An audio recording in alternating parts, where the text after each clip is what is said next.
Hi friends, എല്ലാവർക്കും online ക്ലാസ്സിലേക്ക് സ്വാഗതം. ഇന്ന് നമ്മൾ ഡിസ്കസ് ചെയ്യുന്നത് 6ാം ക്ലാസ്സിലെ കേരള പാഠാവലി ഒരു പ്രീവിയസ് ഇയർ ക്വസ്റ്റ്യൻ പേപ്പറാണ്. ഇതിനു മുമ്പ് ഒരുപാട് വീഡിയോസ് അപ്ലോഡ് ചെയ്തിട്ടുണ്ട്. അതിൻ്റെ പ്ലേലിസ്റ്റ് താഴെ ഡിസ്ക്രിപ്ഷൻ കൊടുക്കാം. അപ്പോൾ മൂല്യനിർണ്ണയ പ്രവർത്തനങ്ങൾ ആരംഭിക്കുന്നതിന് മുമ്പ് 15 മിനിറ്റ് കൂൾ ഓഫ് ടൈമാണ്. ഈ സമയം ചോദ്യങ്ങൾ നന്നായി വായിച്ച് മനസ്സിലാക്കുക. 6 പ്രവർത്തനങ്ങളാണ് നൽകിയിട്ടുള്ളത്. ഇതിൽ ഒന്നാമത്തെ പ്രവർത്തനമാണ്. എല്ലാവരും ഉത്തരം എഴുതേണ്ടതാണ്. 2 മുതൽ 6 വരെയുള്ള പ്രവർത്തനങ്ങൾ 4 എണ്ണത്തിന് ഉത്തരം എഴുതിയാൽ മതി. മൊത്തം 6 പ്രവർത്തനമുള്ളത് 5 പ്രവർത്തനങ്ങളാണ് നിങ്ങൾ ചെയ്യേണ്ടത്. ആദ്യത്തെ പ്രവർത്തനം വായിക്കാം, എഴുതാം. കല്ലുവും പൊന്നുവും. ഒരു കുട്ടി പോകുന്നു. പൊന്നിൻ്റെ മാലയിട്ടൊരു കുട്ടി ഇട്ടതോ കല്ലുമാല. അവരെന്നും സ്കൂളിൽ ഒന്നിച്ചു പോകും ആ കുളിരാർന്ന കുന്നിൻ ചെരുവിലൂടെ. ഒരു ദിനം ആ വഴി കള്ളനെത്തി പൊന്നിട്ട കുട്ടിയെ കൊണ്ടുപോയി. അവളുടെ നിലവിളി കേൾക്കയായി മലയുടെ താഴ്വാരം എങ്ങുമെങ്ങും. അത് കേൾക്കെ അതിവേഗം ഓടിയെത്തി അവളുടെ പൊന്നോമൽ കൂട്ടുകാരി. കല്ലുറപ്പുള്ള മനസ്സുമായി ചെന്നവൾ കള്ളനെ നേരിട്ടു ധീരം ധീരം. കല്ലിൻ്റെ മാല അണിഞ്ഞവളെ പൊന്നിട്ട കുട്ടിയെ വീണ്ടെടുത്തു. അത് കണ്ട് മാമരക്കൂട്ടവും കിളിയും പുഴയും പൂക്കളും പുളകമാർന്നു. ദിവാകരൻ, വിഷ്ണുമംഗലം. അപ്പോൾ ഇതൊരു കവിതയാണ്. അപ്പോൾ കവിത നല്ല ശ്രദ്ധിച്ച് വായിക്കുക. കവിതയിൽ തന്നെ അതിൻ്റെ ഉത്തരം ഉണ്ടാവും. അപ്പോൾ നമുക്ക് കവിത ആയതുകൊണ്ട് ചിലപ്പോൾ നമുക്ക് മനസ്സിലാവാതെ വരാം. അപ്പോൾ നിങ്ങൾ ഒന്നുകൂടി വായിക്കുക. ആദ്യത്തെ വായനയിൽ മനസ്സിലായിട്ടില്ലെങ്കിൽ ഒന്നുകൂടി വായിക്കുക. അപ്പോൾ ആദ്യത്തെ ചോദ്യം നോക്കാം. താഴെ കൊടുത്ത ചോദ്യങ്ങളിൽ ബ്രാക്കറ്റിൽ നിന്ന് ശരിയുത്തരം തിരഞ്ഞെടുത്തെഴുതുക. ആരുടെ നിലവിളിയാണ് താഴ്വരയിൽ കേട്ടത്? പൊന്നിമാല ഇട്ട കുട്ടിയുടെ, കള്ളൻ്റെ, കല്ലുമാല ഇട്ട കുട്ടിയുടെ. അപ്പോൾ നമ്മൾ എവിടെയാണ്? പൊന്നിട്ട കുട്ടിയെ കൊണ്ടുപോയി അവളുടെ നിലവിളി കേൾക്കുകയായി. അപ്പോൾ ഈ വരിയിലുണ്ട് ഇതിൻ്റെ അർത്ഥം. പൊന്നിൽ മാല ഇട്ട കുട്ടിയുടെ നിലവിളിയാണ് താഴ്വരയിൽ കേട്ടത്. കുട്ടികൾ സ്കൂളിൽ പോയിരുന്നത് ഏത് വഴിയിലൂടെയാണ്? മാമരങ്ങൾക്കിടയിലൂടെ, താഴ്വാരത്തിലൂടെ, കുന്നിൻ ചെരുവിലൂടെ. അപ്പോൾ കുട്ടികൾ സ്കൂളിൽ പോയത് എവിടെയാണ്? കുളിരാർന്ന കുന്നിൻ ചെരുവിലൂടെ ഇവിടെ ഉണ്ട്. അപ്പോൾ നമുക്ക് ഉത്തരം എന്തെഴുതാം? കുന്നിൻ ചെരുവിലൂടെ. പുഴകളും പൂക്കളും പുളകമാർന്നത് എന്തുകൊണ്ട്? കുട്ടിയുടെ ധീരത കണ്ട്, കുട്ടിയുടെ നിലവിളി കണ്ട്, കുട്ടി ഓടിയത് കണ്ട്. അപ്പോൾ ഇവിടെ അതിൻ്റെ ഉത്തരം ഉണ്ട്. പൊന്നിട്ട കുട്ടിയെ, കല്ലിൻ്റെ മാല അണിഞ്ഞവളെ പൊന്നിട്ട കുട്ടിയെ വീണ്ടെടുത്തു. അപ്പോൾ എന്തുകൊണ്ടാണ്? കുട്ടിയുടെ ധീരത കണ്ടിട്ടാണ് പുഴകളും പൂക്കളും പുളകമാർന്നത്. പുഴകളും പൂക്കളും പുളകമാർന്നത് എന്തുകൊണ്ടാണ്? കുട്ടിയുടെ ധീരത കണ്ടിട്ട്. കല്ലുറപ്പുള്ളത് എന്തിനാണ്? മനസ്സിന് പൊന്നുമാലയ്ക്ക്, കല്ലുമാലയ്ക്ക്. ആരൊക്കെയാണ് കല്ലുറപ്പുള്ളത്?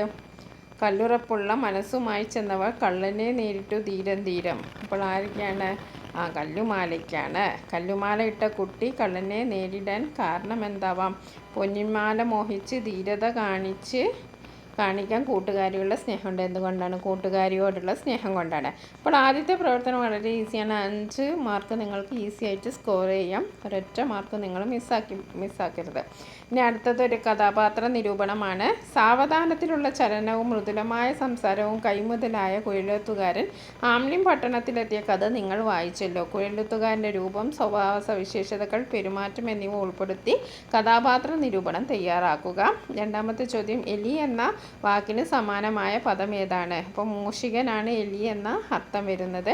അപ്പോൾ നമുക്ക് കഥാപാത്ര നിരൂപണം ഒന്ന് തയ്യാറാക്കി നോക്കാം.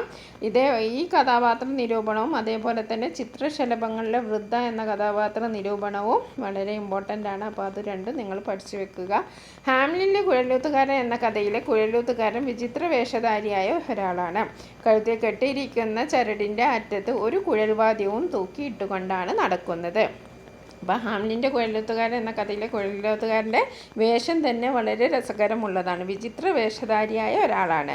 എന്തൊക്കെയാണ്? കഴുത്തിൽ കെട്ടിയിരിക്കുന്ന ചരട്. അപ്പോൾ കഴുത്തിലൊരു ചരടുണ്ട്, അതിൻ്റെ അറ്റത്ത് എന്തുണ്ട്? ഒരു കുഴൽവാദ്യവും തൂക്കിയിട്ടുകൊണ്ടാണ് നടക്കുന്നത്. മേയറുടെ വിളംബരം കേട്ട് എലികളെ തുരത്താനാണ് അയാൾ ഹാംലിനിൽ എത്തിയത്.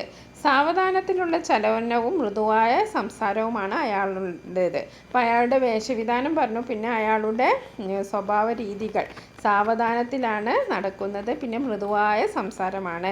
എലികളെ തുരത്തുന്നതിന് പ്രതിഫലമായി വിളംബരം ചെയ്ത 1000 പൊൻപണം തരുമോ എന്ന് മേയറോട് ചോദിച്ചു. എലികളെ തുരത്തിയിൽ 1000 അല്ല അതിലധികം നൽകാമെന്നായിരുന്നു മേയറുടെ മറുപടി. തുടർന്ന് അയാൾ തൻ്റെ മെല്ലിച്ച വിരലുകൊണ്ട് കഴുത്തിലെ കുഴൽവാദ്യം ചുണ്ടോട് ചേർത്ത് ഒരു പ്രത്യേക ഈണം പുറപ്പെടുവിച്ചു. കുതിച്ചു. ആ നാട്ടിലെ എലികളെല്ലാം ഈണം കേട്ട ദിക്കിലേക്ക് കുതിച്ചു. തൻ്റെ പിന്നാലെ എത്തിയ എലികളെ അയാൾ നദിയിലേക്ക് നയിച്ചു. അങ്ങനെ ഹാംലിൻ പട്ടണം എലികളിൽ നിന്ന് മോചനം നേടി. എന്നാൽ മേയർ നൽകാമെന്ന് സമ്മതിച്ച പ്രതിഫലം കൊടുക്കാൻ തയ്യാറായില്ല. ഇതിൽ പ്രതിഷേധിച്ച കുഴലൂത്തുകാരിൽ നിന്ന് മറ്റൊരു ഗാനം ഒഴുകിയെത്തി. അത് കേട്ട് അന്നാട്ടിലെ കുട്ടികളെല്ലാം അയാളുടെ പിന്നാലെ കൂടി നൃത്തം ചെയ്തു. അച്ഛനമ്മമാർക്ക് പോലും അവരെ പിന്തിരിപ്പിക്കാനായില്ല. ആ കുട്ടികൾക്കൊപ്പം അയാൾ ഒരു മലയ്ക്കുള്ളിൽ മറഞ്ഞു.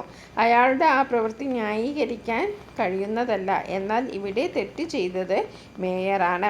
കഥയിലെ കുഴലൂത്തുകാരനോട് മേയർ കാണിച്ചത് നന്ദികേടും തെറ്റും തന്നെയാണ്. അതിന് മാതൃകാപരമായ ശിക്ഷയും നൽകേണ്ടതാണ്. എന്നാൽ കുഴലൂത്തുകാരൻ ശിക്ഷിച്ചത് കുട്ടികളെയും നഗരവാസികളെയുമാണ്. ഇത് കലാകാരനായ ആ കുഴലൂത്തുകാരനിൽ നിന്നും ഉണ്ടാകാൻ പാടില്ലാത്തതാണ്.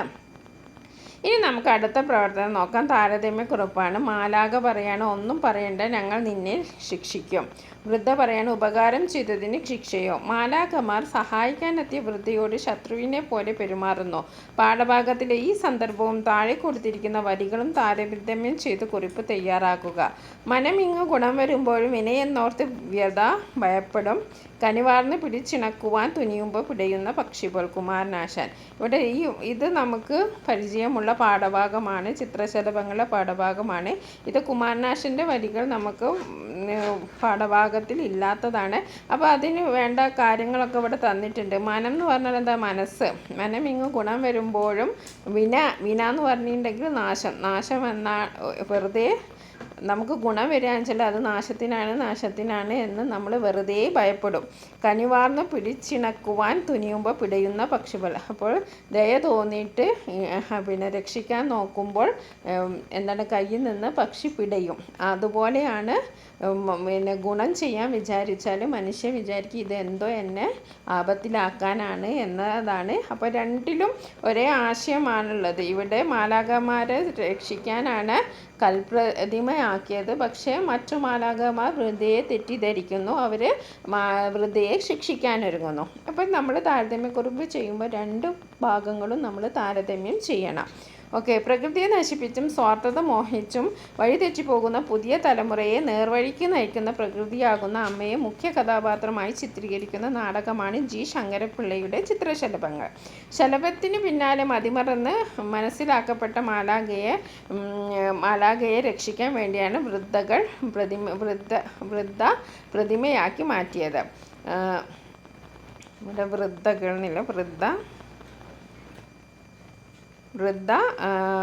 പ്രതിമയാക്കി മാറ്റിയത്. എന്നാൽ വൃദ്ധയുടെ ഉദ്ദേശശുദ്ധി മനസ്സിലാക്കാതെ അവർ കുറ്റപ്പെടുത്തുകയും ശിക്ഷിക്കാൻ ഒരുങ്ങുകയും ചെയ്യുന്നു. നല്ലത് വരുമ്പോഴും അത് നല്ലതിനല്ല എന്ന് തെറ്റിദ്ധരിച്ച് വെറുതെ ഭയപ്പെടുന്നവരെ കുറിച്ചാണ് കുമാരനാശാൻ്റെ വരികൾ പറയുന്നത്. രക്ഷിക്കാനായി പിടിക്കുമ്പോൾ കൊല്ലാനാണെന്ന് വിചാരിച്ച് പിടിക്കുന്ന പക്ഷിയും ഇതുപോലെയാണ്. രണ്ടു ഭാഗങ്ങളിലെയും ആശയം ഒരേ അർത്ഥമാണ് സൂചിപ്പിക്കുന്നത്. ഇനി അടുത്തത് എന്താണ്? താഴെ പറയുന്ന ജി ശങ്കരപ്പിള്ളയുടെ കൃതി ഏത്? വേനലിലെ ഒരു പുഴ, വിടരേണ്ട പൂമുട്ടുകൾ, പ്ലാവില തൊപ്പികൾ. അപ്പോൾ ജി ശങ്കരപ്പിള്ളയുടെ കൃതിയാണ് പ്ലാവില തൊപ്പികൾ. ഇനി അടുത്തത് നമുക്ക് വിശകലനക്കുറിപ്പാണ്. ഒരാൾ പരിശ്രമം ഏർപ്പെടില്ലെന്ന് വയ്ക്കുക, എങ്കിൽ അയാൾ തൻ്റെ മാളത്തിൽ തന്നെ കഴിഞ്ഞുകൂടുകയായിരിക്കും. സതീഷ് ധവൻ കലാമിനോട് പറഞ്ഞ ഈ വാക്കുകൾ നിങ്ങൾ ഓർക്കുന്നുണ്ടല്ലോ. പരിശ്രമം ചെയ്യുകിൽ എന്തിനേയും വശത്തിലാക്കാൻ കഴിവുള്ള വണ്ണം ദീർഘങ്ങളാം കൈകളെ നൽകിയത്രേ മനുഷ്യരെ പാരിൽ അയച്ചത് ഈശൻ. കെ.സി. കേശവപിള്ള. മുകളിൽ വിവരിച്ച രണ്ട് സന്ദർഭങ്ങൾ വിശകലനം ചെയ്ത് കുറിപ്പ് തയ്യാറാക്കുക. ആദ്യത്തെ പാഠഭാഗം നിങ്ങൾക്കറിയാമല്ലോ, അബ്ദുൽ കലാം സാറോട് പറഞ്ഞ കാര്യങ്ങളാണ്. അപ്പോൾ ആദ്യത്തെ പരിശ്രമം പരാജയപ്പെട്ടെങ്കിലും അതിൽ നിന്നും മനസ്സ് മടക്കാതെ പരിശ്രമം ചെയ്യാനാണ് സതീഷ് ധവൻ പറയുന്നത്. അതേപോലെ കെ.സി. കേശവപിള്ളയുടെ വഴികളിൽ നിന്ന് നമുക്ക് മനസ്സിലാക്കാൻ എന്താ കഴിയുന്നത്? പരിശ്രമം നമ്മൾ ചെയ്യുകയാണെങ്കിൽ എന്തിനേയും വശത്താക്കാം, എന്തിനേയും നമുക്ക് സ്വന്തമാക്കാം. കഴിവുള്ള വണ്ണം, അത് അത്രയും കഴിവുള്ള ദീർഘമായ രണ്ട് കൈകളെ നൽകിയിട്ടാണ് ഈശ്വരൻ നമ്മളെ ഭൂമിയിലേക്ക് അയച്ചത്. പാരിൽ അയച്ചത് ഈശ്വരൻ എന്ന് പറഞ്ഞാൽ പാര് എന്ന് പറഞ്ഞാൽ ഭൂമിയിലേക്ക് ദൈവം നമ്മളെ നല്ല രണ്ട് നീളമുള്ള കൈകൾ തന്ന് അനുഗ്രഹിച്ചിട്ടാണ് നമ്മൾ ഭൂമിയിലേക്ക് വിട്ടത്. എന്തിനാണ്? പരിശ്രമം ചെയ്യുക, എന്തിനേയും സ്വായത്തമാക്കുക എന്ന ഉദ്ദേശത്തോടു കൂടി. അപ്പോൾ ഈ രണ്ട് സന്ദർഭങ്ങൾ വിശകലനം ചെയ്തിട്ടാണ് നിങ്ങൾ വിശകലനക്കുറിപ്പ് തയ്യാറാക്കേണ്ടത്.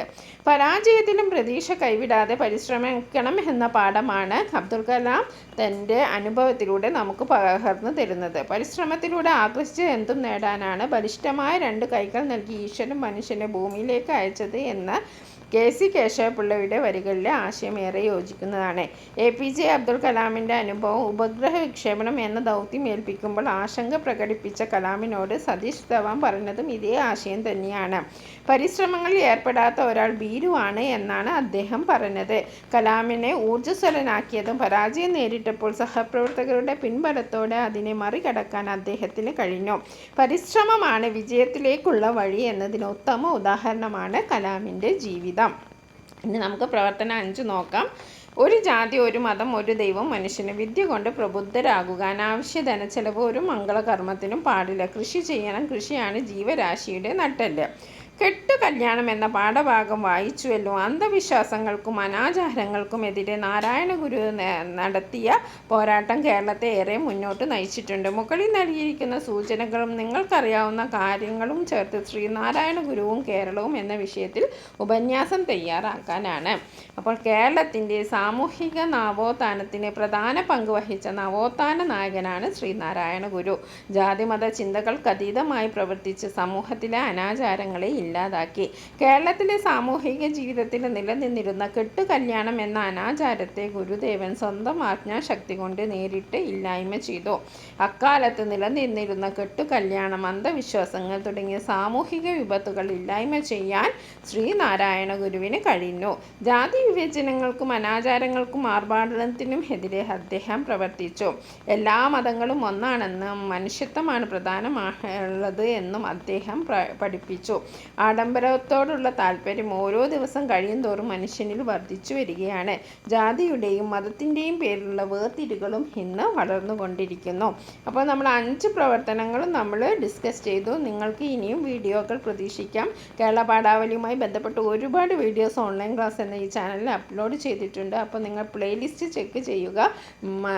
മലയാളം മാത്രമല്ല, English, Hindi, social science, basic science, maths തുടങ്ങിയ എല്ലാ സബ്ജക്റ്റിൻ്റെയും ഒരുപാട് question paper discussion online class എന്ന ഈ ചാനൽ നിങ്ങൾക്ക് ലഭ്യമാണ്. നിങ്ങൾ ആദ്യമായിട്ടാണ് ഈ ചാനൽ കാണുന്നതെങ്കിൽ സബ്സ്ക്രൈബ് ചെയ്ത് സപ്പോർട്ട് ചെയ്യാനും നിങ്ങളുടെ 6ാം ക്ലാസ്സിൽ പഠിക്കുന്ന കൂട്ടുകാർക്ക് ഷെയർ ചെയ്ത് കൊടുക്കാനും മറക്കരുത്.